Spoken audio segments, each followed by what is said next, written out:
Du coup, Eva, moi, faut trop que je te raconte un date que j'ai eu. Waouh. En gros, j'ai vu un mec, on est allé au bar, ça se passait hyper bien, la conversation était grave chill, on s'entendait grave bien et tout. Et là, c'est pas le mec qui me sort, moi, je date que des filles métisses. Wow. Du coup, moi, j'étais là, j'ai grave bugué, et je me suis dit, mais en fait, c'est censé être un compliment ou c'est giga red flag? À ton avis, c'est quoi? Un red flag, bien évidemment. En vrai, c'est hyper bizarre de dire ça. Hello, c'est Mireille de chez Commune. Aujourd'hui, on fait ce podcast en collab avec Eva de Toffee Club. Avec elle, je vais parler de métissage et de dating. Chez Commune, on décrypte la société avec un regard antiraciste. Eva, elle, sur son podcast, décrypte les histoires et les identités métisses. N'oubliez pas de vous abonner et bon visionnage. Moi, ça m'est beaucoup arrivé aussi. En vrai, mais quand j'étais plus jeune, en vrai, je crois que je me suis dit que c'était un compliment. En fait, maintenant, j'ai compris que c'était un red flag et qu'en vrai, on ne devrait pas dire des trucs comme ça. Surtout qu'on ne devrait pas se taire, nous, quand on dit des trucs comme ça. Mais c'est vrai que plus jeune, je me disais, ok, bah, je me sens valorisée en tant que personne métisse dans ma catégorie de personnes métisses. En vrai, en premier lieu, ce qui est important de savoir, c'est que le métissage, c'est pas une couleur de peau du tout. Aujourd'hui, la plupart des personnes pensent que être métisse, c'est être comme nous. Alors, on fait partie des métisses, mais c'est pas du tout une couleur de peau, quoi. C'est plus, non. Il y a une définition. C'est vraiment un brassage, soit de culture, soit d'ethnie. Enfin, en tout cas, de culture ou de couleurs de peau bien distinctes, du coup, comme le noir et le blanc, qui se mélangent. Et donc, vraiment, on parle de mélange, de mix. Là où les gens aujourd'hui pensent que c'est des caractéristiques, tu vois. Et ça, c'est pas ok parce que ça amène justement à l'objectisation et à la fétichisation de la femme métisse.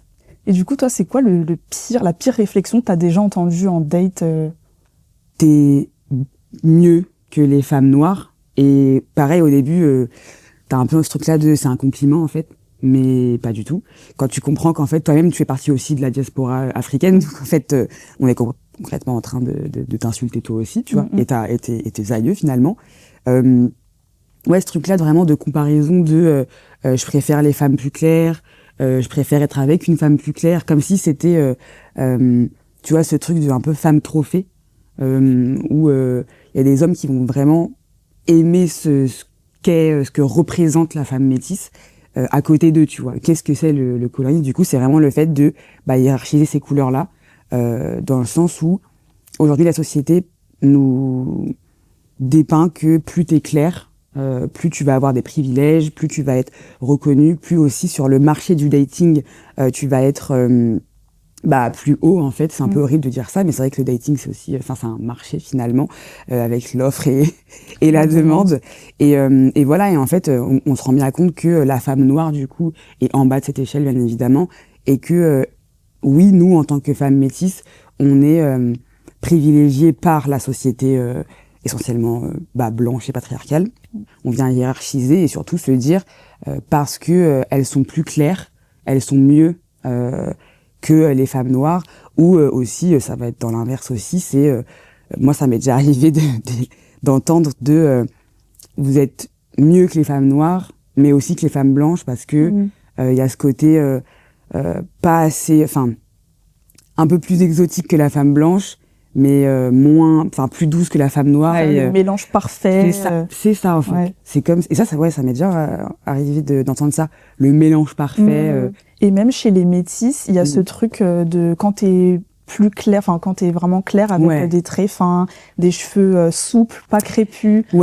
Tu vas être beaucoup plus mise en avant, et du coup, si t'es une métisse qui correspond pas vraiment à ce critère-là, t'es vite, tu vas être considérée plus comme une femme noire, et donc du coup en bas de l'échelle, quoi. Donc du coup, tout ce qu'on décrit là, ça porte un nom, la fétichisation. Du coup, si toi tu devais l'expliquer simplement à quelqu'un, tu dirais que c'est quoi? La fétichisation, pour moi, c'est vraiment d'objectiver en fait, objectifier ou objectiver. C'est vraiment d'objectiver une femme pour ce qu'elle représente justement dans la société, ce qu'elle a représenté aussi dans les sociétés à l'époque, par exemple les empires coloniaux européens. Ça vient beaucoup aussi de l'histoire avec les îles, Martinique, Guadeloupe, Réunion. Tu vois, c'est comment aussi à l'époque, les colons français ont fétichisé déjà la femme noire, parce qu'on parle aussi beaucoup de sexualisation du corps de la femme noire. Et c'est vrai que c'est aussi les colons français qui ont créé, entre grosses guillemets, les métis à l'époque, pour aussi contrôler la population noire. Il y a un imaginaire collectif sur ce qu'est, ce que sont les femmes métisses. Et c'est vraiment ça, en fait. C'est comment, à travers notre physique, les personnes projettent, en fait, des choses sur nous. Comment on devient un objet, en fait, dans le regard des hommes, tu vois, ou des femmes, en tout cas, dans le dating. Et comment on n'arrive pas ou peu à se détacher aussi de ce truc-là, parce que si t'es pas du tout déconstruit là-dessus, ça peut être très violent, en vrai, d'aller en date avec quelqu'un qui te fétichise, et ça peut être, tu vois, ça peut passer par te toucher les cheveux, te complimenter les cheveux aussi, parce qu'en vrai, moi, ça m'est déjà arrivé, je suis un peu en mode, ouais, ils sont beaux, mais enfin. Surtout quand tu rencontres quelqu'un pour la première fois, genre, dès les premières minutes de l'échange, tes cheveux, je peux toucher, t'as les cheveux bouclés. Et au contraire, quand parce que je sais que moi, je pense que j'ai les cheveux qui sont pas crépus, mais ça correspond pas spécialement aux critères qu'on attend de la femme métisse avec aussi. les curly, comme tu disais, tout ça. Et j'ai déjà eu des remarques du style mais t'as les cheveux crépus un peu, t'es une vraie métisse, toi. Ah ouais, mais il y a ça aussi. Il y a ça, c'est super intéressant. En fait, ça découle vraiment de la fétichisation et de ce qu'on disait tout à l'heure sur l'espèce de catégorie de personnes que sont les métisses aujourd'hui dans la société. C'est que moi, je sais, comme tu dis, j'ai pas eu de soucis à être dans ce cadre-là. Par contre, j'ai énormément d'amis qui étaient pas dans ce cadre-là. Donc, qui avaient, on va dire, je pense que on va dire que le top 3, c'est cheveux, couleur de peau et très fin. Le corps aussi plutôt fin, ce qui est horrible, parce qu'encore une fois, là, je suis en train de dépeindre juste un corps, en fait, vraiment physique. Et j'ai beaucoup de copines qui avaient pas les 4. Tu vois. Et donc, si t'as que 2 sur 4, 1 sur 4, 3 sur 4 déjà, c'est mieux pour la société. Mais il y avait vraiment ce centre-deux de je suis pas dans le cadre, mais un peu. Donc, je suis intrigante parce que les hommes vont venir me dater parce que je suis quand même une femme métisse, mais vont venir déshumaniser aussi, parce que quand quelqu'un vient avec des a priori et qu'en plus après il va te dépeindre pourquoi toi tu n'es pas vraiment dans cette catégorie, c'est méga violent, tu vois. Mais oui. C'est super violent. Comme tu dis, ça peut être, mais tes cheveux, ils sont très crépus. Est-ce que ton père est vraiment noir? Enfin, tu sais, ils font des raccourcis très compliqués. Ou parfois, quand t'as des traits plus fins, c'est peut-être que ta mère, elle est blonde. Les gens, ils associent vachement aussi la blanchité de ton parent blanc. Est-ce qu'elle est vraiment blanche? Est-ce qu'elle est plutôt hâlée? Est-ce qu'elle vient du sud, du nord? Est-ce que c'est la Finlande? Enfin, tu vois, il y a des meufs, on m'a déjà raconté, si t'as des traits trop marqués, le mec peut te dire est-ce que tu sais danser, est-ce que tu sais cuisiner, est-ce que t'écoutes ça, t'écoutes ci, est-ce que c'est ta mère qui t'a élevé, mais du coup est-ce que t'es une bonne femme, enfin tu vois, en fait vraiment avec la couleur de peau et ce fétichisme de tous ces traits que je t'ai dit, ça découle de tellement de questions débiles et racistes surtout finalement. Est-ce que toi en date, est-ce que tu ressens les remarques différemment selon si c'est une personne blanche ou si c'est un mec noir par exemple? Ouais, les deux sont fucked up en vrai, hein. Mais ouais, je ressens, tu vois parce que c'est marrant que tu dis ça parce que j'ai daté vachement de blancs en fait, et je me suis rendu compte que ils ont grave de la chance de m'avoir. Et je pense que eux sont au courant aussi, du coup, parce que t'avais ce truc-là. Chez les personnes blanches, c'était plutôt, en tout cas les gens que j'ai daté moi, hein, encore une fois, je fais pas du tout une généralité. T'avais ce truc-là de la belle métisse. Il faut que je montre à mes copains que. Après, c'était plus jeune, mais bon, ça arrive toujours aujourd'hui. Faut que je montre à mes copains que je suis avec une belle femme. Ce qu'elle représente, c'est ça, du coup. Et donc, moi, je l'ai eu, tu vois, la femme un peu trophée, tu vois. Ouais. Pas du tout, en fait, un peu, c'était vraiment la femme trophée. Et donc, je la présente comme ça, et c'est ma copine, et elle est belle, et vous avez vu ses cheveux. Enfin, et encore une fois, genre, t'avais ce truc-là de regarder ses traits physiques, et c'est important, tu vois. Et à l'époque, t'es content parce que tu dis, ouais, j'avoue, je suis trop belle. Mais en fait, quand tu découvres tout ça, tu dis, c'est pas si... C'est, pas ouf. Ouais. Et puis les personnes noires, c'était plutôt dénigrer en fait leur propre communauté. C'était plutôt de de l'ascension sociale, on va dire. Genre plus, comme je disais tout à l'heure, genre plus la femme elle est claire, mais ils veulent pas forcément se mettre avec une blanche parce que ils ont pas non plus envie de renier qui ils sont, la communauté, et faire comme nos darons finalement, tu vois, qui pour le coup, j'en ai parlé vachement avec ma mère, pas trop avec mon père, mais t'avais ce truc là aussi de, tu sais, on va dire aussi aux personnes noires quand elles arrivent en France, en tout cas dans les années 90, que va chercher une femme blanche parce que ascension sociale quoi. Et donc aujourd'hui, vu qu'il y a beaucoup plus de métis en France, t'as ce truc là où les hommes noirs vont aller vers les métis, et donc dans les deux cas, tu vois, c'est pas les mêmes réflexions. Par contre, ça réside de la même chose, c'est-à-dire encore une fois l'histoire coloniale de la France. Tu vois, c'est vraiment comment tous ces petits résidus, tout ce racisme intériorisé, systémique, il fait que, pour rappel, le racisme systémique, c'est un racisme qui est inclus dans le système. Donc, en vrai, c'est des trucs qu'on voit pas forcément et qui sont tellement transmis aussi de génération en génération. Moi, je sais que il y a plein de copines qui m'ont dit aussi que leur maman noire leur avait dit va avec les blancs, tu vois. Genre ne date pas de noir, ça sert à rien. Essaye toi aussi et là aussi tu penses, tu vois, à la blanchisation de ta descendance aussi, et ce qui peut faire flipper en vrai, tu vois. Donc il y a tous ces concepts là qui sont qui se mélangent aussi en vrai. Quand t'es métisse, tu sais pas trop, comme tu as dit, tu vas dater un blanc, il va y avoir ce comportement, tu vas dater un noir, il va y avoir ce comportement, du coup tu te dis mais est-ce qu'on daterait pas des métisses du coup? Et justement avec les métisses ça se passe comment alors? J'ai jamais daté de métis, je crois, mais par contre j'ai reçu une meuf dans le podcast qui avait l'air tellement heureuse de nous dire qu'elle datait un métis, qu'elle était avec un métis.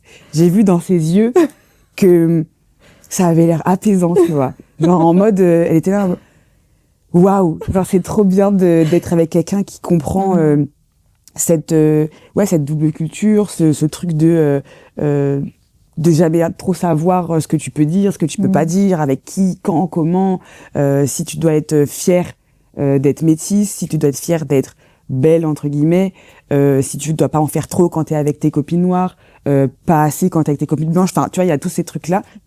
Et quand, je sais que c'était intéressant, on parlait d'hypersexualisation. Ouais.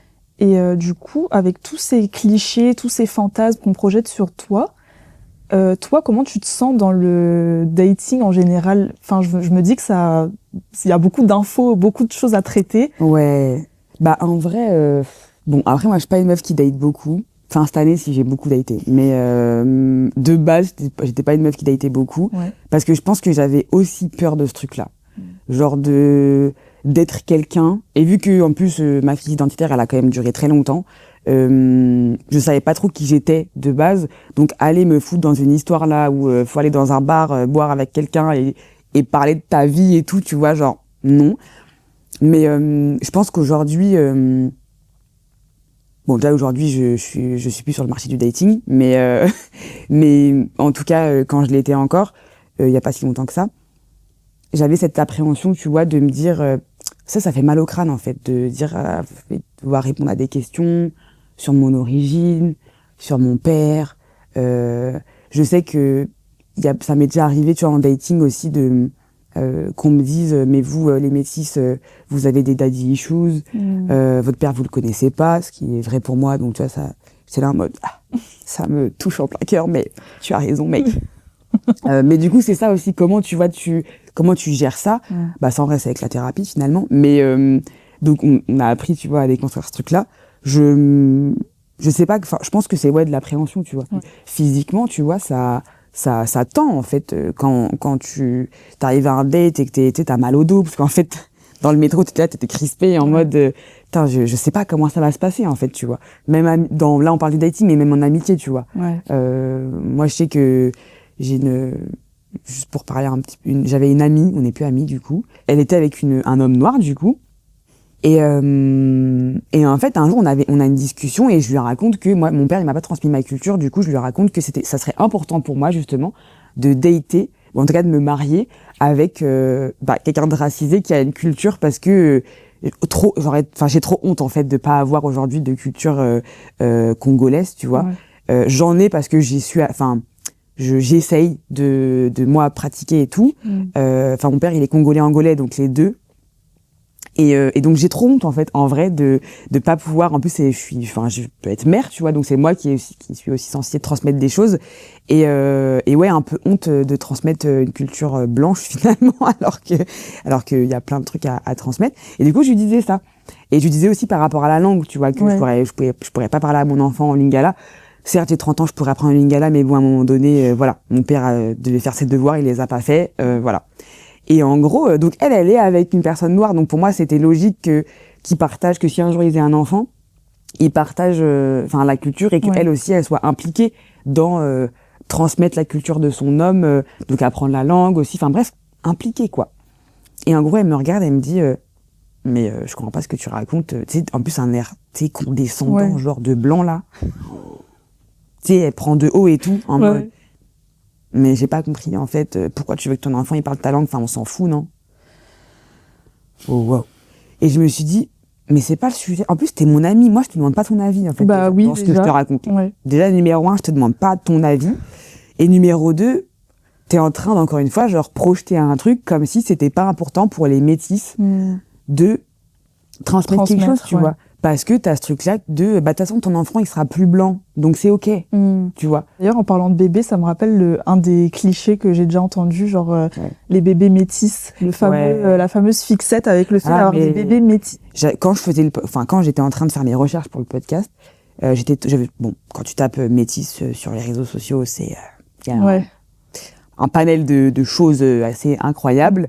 Mais j'étais tombée sur un forum de mamans blanches à bébé métis. Alors je me rappelle plus à peu près mais le titre du truc c'était à peu près ça, tu vois.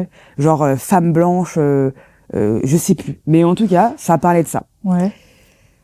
Et donc je clique sur le lien internet et en fait je vois du coup des témoignages de dames qui sont soit souvent parties en Afrique, soit qui ont attendu que l'homme africain vienne en France, parce que comme si elle savait que ça allait arriver un jour, quoi. Comme une prophétie, finalement. Et en fait, ça parlait de mais moi, je suis avec un Gabonais, et, j'ai un peu le seum parce que il est sorti foncé. Moi, je pensais que il allait sortir plus clair, puis il a pas les yeux bleus, c'est un peu relou. Genre, vous en pensez quoi?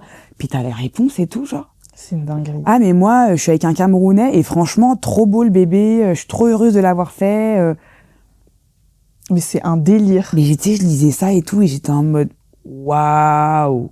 Mais le pire, c'est que ça arrive en date. Enfin, je veux dire, on est jeune, genre, tu rencontres quelqu'un et... trop beau. Ouais, c'est ça. Puis le gars te parle d'enfant alors que ça fait 10 minutes qu'on s'est rencontrés. Mais déjà, voilà, de toute façon, fétichisation. C'est qu'au-delà du fait de fétichiser la femme métisse, ces hommes-là ou ces gens-là fétichisent ce qu'est même le métissage, en fait, tu vois.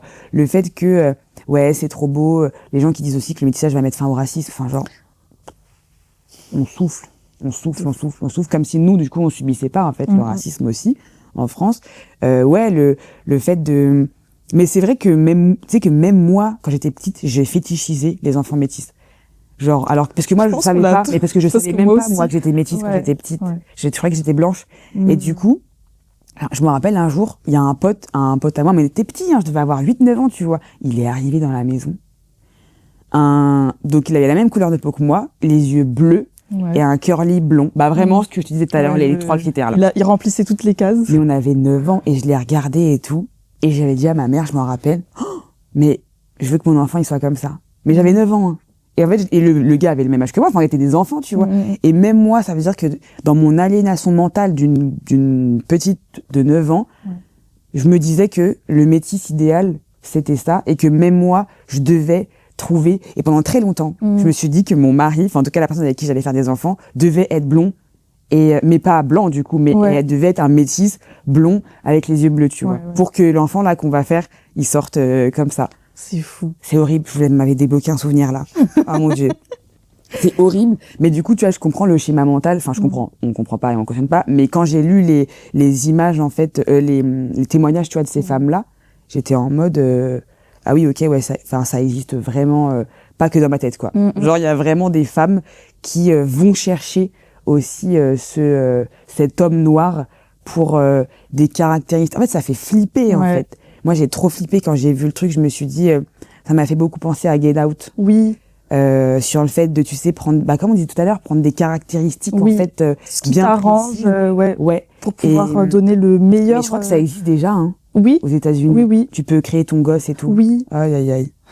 Ouais. Ah non, mais c'est fou. Ouais. Et je me dis, le jour où ça va arriver en France, ça, pas bon. Pas bon du tout. Tout le monde va se dire, alors du coup, un light skin métis, et puis du coup, on va se retrouver avec 100 millions de... Non, par ah non, l'enfer. Ah non, genre peut-être 2032, un truc comme ça. Genre tous les 2032, ils seront métis. La même personne et tout. Non. Ah waouh. Vision d'horreur. Ah non, stop. Mais tu réponds quoi aux gens qui disent ah mais c'est bon, c'est juste une préférence, on a le droit en vrai. Enfin c'est un peu comme ce que tu disais, t'as le droit d'aimer des particularités chez quelqu'un, mais non. Quand est-ce que ça devient problématique en fait? Dès le début, hein. Non, ça devient un problème. Ça devient un problème à partir du moment où tu fais une projection en fait. Genre vraiment à partir du moment où t'objectives un physique. C'est pas normal pour moi. Je suis pas tombée beaucoup amoureuse dans ma vie, mais en vrai, c'est pas normal d'aller dans un date avec une image, enfin une projection mentale de ce que peut être la personne, tu vois. On a tous des biais sociétaux surtout, donc forcément que je sais pas, peut-être que tu vas dire le mec qui fait du basket, c'est un trompeur. Bref, c'est un raccourci très rapide, hein, mais c'est un truc que tu peux te dire, tu vois. Ou je sais pas, il est banquier, il est éclaté au sol, j'en sais rien. Tu sais, des trucs comme ça où tu fais des raccourcis comme ça. On a tous des biais un peu chelous comme ça. Mais à partir du moment où ça parle de physique, c'est problématique dès le début, genre. Parce que il va y avoir, ce que les gens se rendent pas compte, c'est que parfois, et d'ailleurs je ferai un épisode après cette vidéo sur ça, sur le fait que l'amour ne combat pas les inégalités raciales et surtout le pouvoir qu'il peut y avoir, le pouvoir qu'une personne blanche peut mettre dans une relation, encore une fois, qui est complètement intériorisée et qui n'est pas forcément voulu parfois, hein, c'est encore une fois des résidus coloniaux parce que eux aussi en ont beaucoup, hein. Et tu vois que, en fait, l'amour n'efface pas la race, en fait. On parle plus de race en France, mais enfin, moi, j'en parle dans le podcast parce que pour moi, c'est, en fait, à un moment donné, il faut pas effacer non plus ce que le passé colonial. On va faire un petit jeu parce que je sais que la ligne est souvent assez floue et je pense que pour les gens qui nous regardent, ça pourrait être intéressant pour eux de savoir exactement les petites phrases qui peuvent être problématiques, qu'on peut dire sans forcément se rendre compte que c'est grave red flag et qu'il faut pas dire ce genre de choses en date. Tu vas voir à ma tête, hein. Très expressif comme personne. T'as une beauté exotique. Est-ce que c'est fétichisation ou c'est un compliment? Ouais, fétichisation. Beauté exotique. Je comprends même pas la phrase. Moi, je serais là, je ferais un AVC, genre, en mode, couper. Ouais. On coupe tout. Ouais, on coupe tout, déjà, tu catégorises une beauté, du coup, donc ça veut dire qu'encore une fois, t'as une projection de ce qu'est une beauté, alors que, toutes les femmes sont belles, en vrai, tu vois. J'ai parlé avec une voix de R&B, n'importe quoi. Et exotique, ça veut dire d'ailleurs, donc t'imagines que je viens d'ailleurs, et déjà à partir de ce schéma mental-là, déjà next, parce que moi je suis née en France personnellement, donc et tu sais pas comment moi j'ai vécu mon africanité, mon métissage, donc en fait, encore une fois, ne fais pas de projection sur qui tu crois que je suis, parce que je suis sûrement pas cette personne-là, et même si je suis cette personne-là, c'est pas ton problème de base là, quand on est en train d'apprendre à se connaître, tu vois. Donc non, complètement red flag, ça va à la poubelle, ça. Ok. Vous devez être sauvage au lit. On l'a déjà sorti celle-là, je crois. Mais vous, c'est qui déjà? En fait, moi, c'est ça. Des fois, je me dis, mais c'est qui vous? Genre, encore une fois, j'essaierai, tu vois, à chaque fois de comprendre vraiment, genre, c'est qui vous, sauvage au lit, enfin, ouais, non, mais red flag, évidemment. Hein. Et il y a ce truc tu parlais d'hypersexualisation, genre, le fait d'être tout le temps, il y a tout le temps une connotation à la sexualité, genre en mode les métisses, elles sont grave décomplexées par rapport à ça. Ouais, c'est vrai, pas sérieuses. Ouais, ça, c'est encore une fois, résidus coloniaux, genre sur le fait que c'était des femmes légères, aux mœurs légères, et qu'elles étaient aussi très manipulatrices, très puissantes. Il y a eu la belle femme métisse qui est dans son truc de qui est très charmeuse. Moi j'ai vu des trucs sur Twitter en mode vous avez déjà vu une métisse enceinte, en mode on peut pas lui faire d'enfant parce qu'on peut pas moi ça m'est arrivé tout à l'heure on parlait de l'appréhension que je pouvais avoir en date. Je sais que moi il y a eu pendant des années je pensais pas que je pouvais avoir une relation sérieuse, tu vois, parce que en fait tous les mecs que je voyais ça se voyait qu'ils pensaient que je pouvais donner que ça, tu vois, et qu'il y avait pas de stabilité en moi. Bon après peut-être que c'était aussi vrai, tu vois, je sais pas, parce qu'après t'as aussi mais c'est tout est toi genre sans ton identité, tu vois. Mais le fait de encore une fois de reposer ça sur la couleur de peau et le fait que t'es métisse, c'est trop violent, tu vois, sur t'es métisse donc tu dois être sauvage jolie, mais donc ça inclut quoi que je suis une fille légère, alors qu'en plus de ça tu vois, tout c'est encore une fois des raccourcis nuls. Genre grave nul. Mais on répond quoi à ça? Mais d'ailleurs, comment tu te positionnes? Est-ce que tu confrontes la personne? Est-ce que t'éduques la personne? Je sais pas. Soit ça m'énerve parce que je suis un peu, j'aime bien en fait, si je suis énervée et que ça m'énerve, parce que ça pourra pas me toucher par contre. Ça me touche plus les trucs comme ça, le truc où tu sais t'es énervé, t'as la colère tu sais où t'as envie de pleurer et tout, en mode ça me touche trop là. Ça moi je suis plus là-dedans.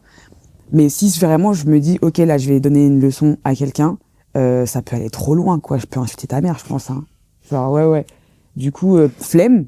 Donc on va juste se dire au revoir, se serrer la main et puis voilà quoi. Je pense pas qu'on puisse on répond à ça par créer des espaces comme ça pour en parler. Et donc j'espère qu'il y a des gens qui ont déjà eu des phases comme ça, qui vont voir la vidéo et qui vont se dire ah ouais en fait je suis un ouf, tu vois. Par contre toi dans la vraie vie un mec qui te fait ça, mais ciao, on n'a pas le temps. En plus on est des femmes, tu vois, t'as le truc de l'éducation des hommes et tout. Vas-y, on n'a pas le temps.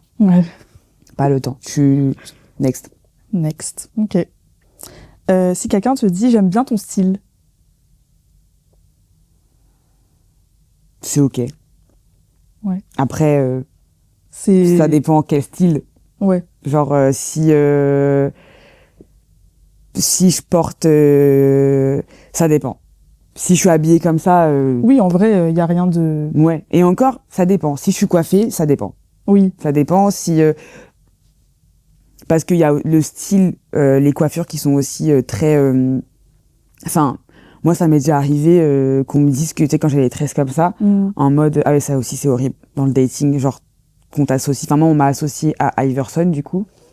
Après moi j'aime beaucoup Iverson hein. Et en plus de ça pour ceux qui savent pas, Iverson c'est un joueur de basket de NBA qui a d'ailleurs participé au fait que les joueurs de basket puissent porter des tresses pendant les matchs parce qu'avant en fait ils devaient se raser le crâne et tout. Et donc en vrai Iverson est un symbole même de puissance africaine en fait finalement, et il a beaucoup participé à ça. Donc en vrai pareil, quand on m'a dit ça j'étais un peu en mode c'est un compliment genre merci, mais c'est un homme en fait. Donc pourquoi tu me compares à un homme? Non mais des fois je comprends pas. Voilà, mais je n'ai rien répondu, j'ai juste dit merci. Merci pour le compliment. Love Iverson. Mais c'est pas possible. Non mais stop. Tu viens d'où? T'es de quelle origine après une seconde de conversation? Et une seconde, la fameuse seconde de salut. Tu viens d'où? Ça vient d'où? Est-ce que, parce qu'il y a une différence, tu vois, entre tu viens d'où et moi avant je reprenais prom dog genre de Melun, vraiment. Je suis née à l'hôpital de Melun. Et en fait, un jour, j'étais sur un parking, on sort d'un restaurant et tout, et il y avait un groupe d'hommes blancs. Je les ai tellement vus à des kilomètres venir me parler en mode, parce que c'était, je les voyais, ils étaient, il faut qu'on aille lui demander, genre. Et donc, ils sont venus. Mais tu sais, même pas de bonjour. Et c'est ça, là, t'as parlé d'une seconde et tout. Là, il n'y a pas eu. Il n'y a pas eu de bonjour. Ils sont venus, ils ont dit, mais tous ensemble en plus. Hein. Donc c'est violent aussi quand ils sont en groupe en plus là. Ah là là, très violent. Et ils m'ont dit mais toi t'es des îles et tout. Ma tête, la même que là, tu vois. Pardon. Tu réponds quoi? Mais déjà bonjour, bonsoir. Enfin mais non en fait, non parce que là la conversation elle va commencer à être houleuse. En fait elle commence par un truc et j'étais là en mode mais pardon, mais vous êtes qui? Pardon, je pas compris. Et non mais t'es trop belle et tout. Tu viens d'où? Ton père et nous, mais tu sais ils ont débité des questions que je ne pouvais même pas répondre, donc j'ai pas eu de, et j'étais là en mode Non, mais t'en vas pas et tout. Mais quoi, t'es pas à l'aise avec la conversation et tout. Non, mais j'hallucine. ABC. Il y a ce truc aussi, du coup, t'as bien dit, tu viens des îles et tout. Ouais. Mais encore une fois, fantasme. C'est un fantasme. Et en fait, généralement, quand t'es métisse, bah, tu attires ce truc-là, bah, comme les mecs sur le parking, là, qui voulaient absolument savoir, je sais pas, ce que j'étais. Et t'as ce truc-là de, les gens veulent savoir, mais du coup, eux, dans leur petitesse d'esprit, il faut qu'ils te mettent dans une case. Et par rapport à l'histoire coloniale également, nous, on s'apparente à des personnes des Antilles, parce que eux ont décidé dans leur tête que les personnes de couleur de peau, encore une fois on parle de couleur de peau, ce sont des personnes aux Antilles. Et moi je sais que mon père aussi est plutôt clair et qu'on l'a associé beaucoup aux Antillais. On doit encore une fois pas être amené dans une conversation. Parce que qu'est-ce que tu racontes? Et moi je sais que c'est un truc, toute ma vie on m'a dit ça, genre t'es antillaise, et j'étais un peu en mode, tu sais, en termes d'identité, c'est relou, en fait, genre, t'es en mode... Plus la déception, quand tu dis que tu viens de Cameroun, grave. Congo. Ouais. On dirait pas. Ah, t'es congolaise. Genre, vraiment, tu sais, limite, Et c'est là, genre, ça, faut être dégoûté, genre, je comprends pas. C'est quoi? Cameroun, Congo, c'est des pays, je sais pas, ok, d'accord, bon, bah, très bien. Mais ouais, vraiment une déception dans le regard de la personne avec qui tu dates, en mode... Parce qu'elle, elle était tellement contente, en fait, de te mettre dans cette catégorie d'Antilles, où elle s'était imaginé tout un truc, la musique, le rhum, oh là là. Ah, puis moi, en plus, je bois ça dans le rhum, donc en fait, ça m'aide pas du tout, tu vois. Je suis là en mode, purée, Ah, mais tu bois du rhum, mais tu viens des Antilles. Mais c'est quoi le rapport? Genre, alors oui, peut-être que tu peux faire un rapport, en vrai, mais... Ouais, c'est gavant. Stop. Mais donc, red flag, quoi. Pour répondre à ta question finalement. Parce que vu que j'aime trop répondre 1h30 à tes questions, pour répondre à ta question, c'est un red flag. Si tu avais un dernier mot à dire, ce que les gens doivent retenir de cette vidéo, ce serait quoi? Enfin, si j'ai un conseil à donner aux gens qui vont dater des métisses, du coup, il faut surtout pas essayer de rentrer cette personne dans une case parce qu'elle en a pas en fait. Et c'est le principe même du métissage, c'est qu'on n'a pas de case, on n'est pas un tel ou un tel ou un tel. Et il faut pas faire de projection, il faut pas imaginer quelque chose quand même. Et au pire, si c'est le cas, deuxième petit conseil aussi, si c'est le cas, bah essayez de déconstruire ça avec la personne en vrai. Si c'est un sujet important, si c'est tellement un sujet important pour la personne de faire une projection sur une personne métisse, et ben ça peut être une conversation. Et si la personne métisse en face elle est ok pour en parler, bah pourquoi pas, tu vois. Mais vraiment essayer de pas projeter quelque chose qui n'existe pas en fait parce que ça fait mal au cœur et pour la personne qui va être déçue après parce qu'elle sera forcément déçue.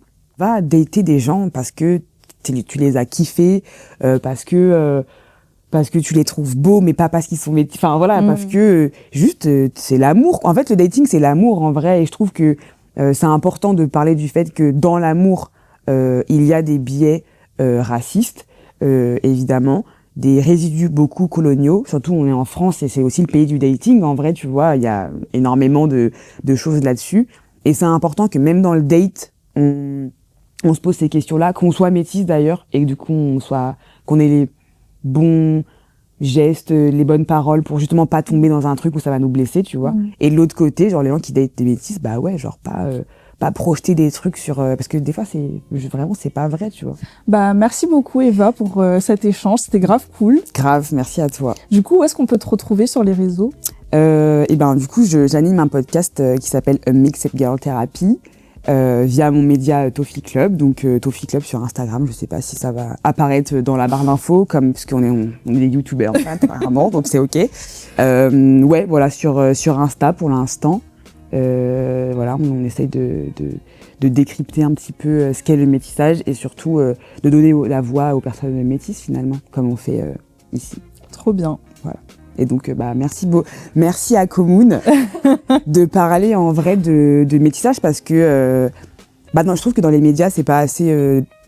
Les voix des métisses sont pas assez entendues. Et en plus, là, c'est sur le dating, c'est un sujet assez sympa en vrai. On a bien rigolé, donc très contente en fait d'avoir participé à cette vidéo. Bah trop bien. Merci Eva. Merci à vous.